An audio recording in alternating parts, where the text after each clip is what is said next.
Hey folks, I want to share some information about our organizational progress at American Resiliency. We're now 18 months old. We have 6 months of runway left. Your support has made a big difference in getting us where we are today. We're now officially a 501c3 organization designated by the IRS, which means we can apply to grants. That's a big part of my historical expertise. I've brought in about 1.4 million in total funding for other organizations over the course of my career. Let's see if I can do something here. I think I can. It's been a big part of my time recently. I've put in requests over 9 foundations this spring funding season.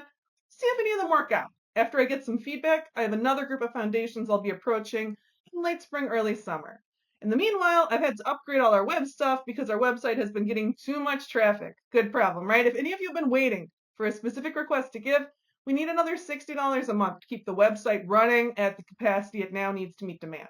If you could contribute, it would be a big help.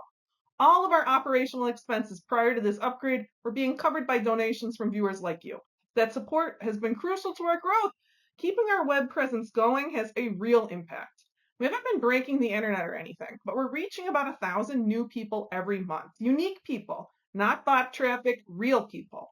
What I can tell from analytics, the typical person doesn't just watch 30 seconds of a clip and move on. They really spend time learning with us. A typical viewer checks out 2 or 3 videos and stays with us for almost half an hour. We're bringing climate resilience into the popular culture. I'm proud we're doing it in a way that I hope is truly accessible to all Americans. You may know our presence isn't just online. We did some pilot work in the fall. Now that we're entering the spring festival season, we're getting ready for our ground launch in eastern Iowa. We're going to be doing hands-on science tabling at community festivals in Iowa City, Cedar Rapids, Dubuque, and Coralville, and we need volunteers. We're going to be doing a fun activity focused on the importance of groundwater for our local climate future, where we're going to be making and testing model aquifers with the public and talking about sustainable long-term groundwater care. The volunteer sign-up sheet, it's in the video's description. We have a site leader for each shift and event, but we need additional staff support. I'll be training volunteers on Zoom. I look forward to meeting you in person at the events. If you're local, you don't have time to volunteer, just stop by. These are all very kid-friendly, outdoor, good air quality events. With all these event commitments, I'm hopeful that this launch season will be reaching a total in-person audience around 10K. That's talking about total crowd size. Not everyone is likely to stop in and learn with us, but it's important to be part of the landscape. I mean, how often do you see friendly, accessible science when you're out in public? How often do you see climate information anywhere where the primary goal is to put information you need to make decisions in your hands? I mean, climate is a top issue for all Americans under 40 regardless of any other affiliation. We need friendly, accessible climate science that serves you. And all of us at American Resiliency are doing our best to get you what you need. Our work continues to be supported by some incredible volunteers.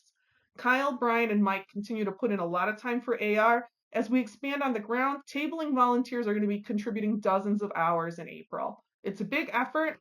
Everything we give helps. Kyle, I want to thank you especially. You really keep me going, man. If you can give money, if you can give time, we need it. We're using it. What you contribute, we're going to use it to keep getting the information out there. As we think towards year 3, and I do think there's a possibility, I think we can make it off the runway. I'm going to keep applying for funding. I'm going to keep building our footprint. I really think it can happen. The footprint we're generating together, it's an increasingly fundable footprint. People are getting interested in the audience that we are building and the community that we're building. And I want to have some opportunities to grow our community. I think it's going to be cool. I'm going to be piloting some more interactive online content where we can meet and learn together. Well, in the video description, if you're interested in being a part of it, I want to figure out a good time for people to meet. After I spend some time experimenting with the format, I'm going to be offering some short courses, 3 sessions max, where we get deep into the data and come out with practical information to build our resilient futures. I also think it would be fun to start planning an online event for the fall as we close out year 2. So I've planned big in-person events before, but I've never planned a big online event. I hear from people coast to coast. I think if we did an online conference one weekend in the fall where you could like drop in and out, meet some cool people, I think we'd get 100 people there. This is a project where I could really use a dedicated volunteer. If you're interested in this, I don't think it'd be so many hours. Having someone dedicated to like ground this project would be a serious benefit to my continuing sanity. Closing out this update, I want to thank you all. The encouragement that I get from you folks, it makes a big difference in my daily life. It's not easy to look at this hard stuff all day and keep reaching for the light. But that's what we all need to do if we want to bring a good future into being. And you all help me do that, to keep finding a way through while staying grounded in the science. We can do it. I know we can do it because we are doing it. If you give with your money or your time, I will make good use of whatever you can give me. There is hope. We can prepare for what's coming, and I'm so grateful you are getting ready with me. We can do it together.